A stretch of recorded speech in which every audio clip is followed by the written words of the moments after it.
ইনকিলাব মঞ্চের মুখপাত্র ও আসন্ন নির্বাচনে ঢাকা ৮ আসনের স্বতন্ত্র প্রার্থী শরীফ ওসমান বিন হাদি গুলিবিদ্ধ হয়ে এখন কোমাতে আছে বলে জানিয়েছেন ঢাকা মেডিকেল কলেজ হাসপাতালের জরুরি বিভাগের আবাসিক চিকিৎসক ডাক্তার মোশকাত আহমেদ।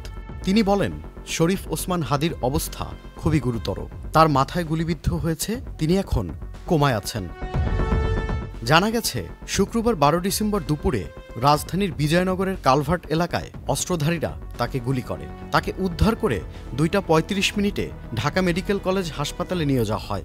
পুলিশের রমনা বিভাগের ডিসি মাসুদ আলম সাংবাদিকদের বলেন, আমি শুনেছি গুলিবিদ্ধ হয়েছেন, তবে কোথায় হয়েছে তা আমরা জানি না।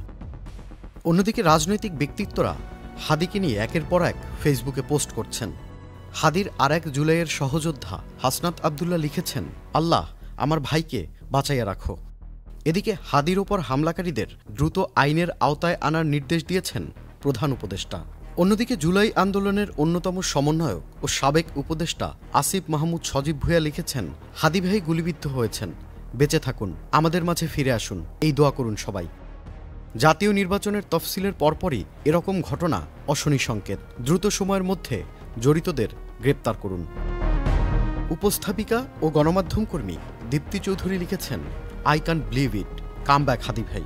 এনসিপি নেতা ডক্টর তাসনিম জারা লিখেছেন, ওসমান হাদি গুলিবিদ্ধ হয়েছেন, এই মুহূর্তে সবকিছুর আগে একটাই কামনা যে তিনি বেঁচে থাকুন এবং দ্রুত ও নিরাপদ চিকিৎসা পান।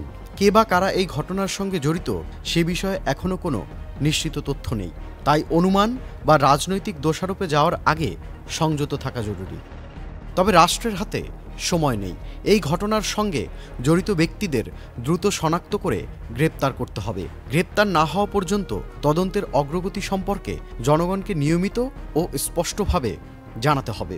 তদন্তের নামে গড়িমসি বা বিষয়টি ঝুলিয়ে রাখার কোনো সুযোগ নেই। এদিকে বিএনপির ভারপ্রাপ্ত মহাসচিব মির্জা ফখরুল ইসলাম আলমগীর ওসমান হাদির সুস্থতা কামনা করেছেন।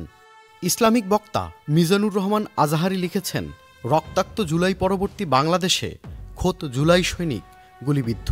জুলাই সৈনিকদের নিরাপত্তা কোথায়? আমরা এমন আগ্রাসী ও রক্তাক্ত রাজনীতি চাই না।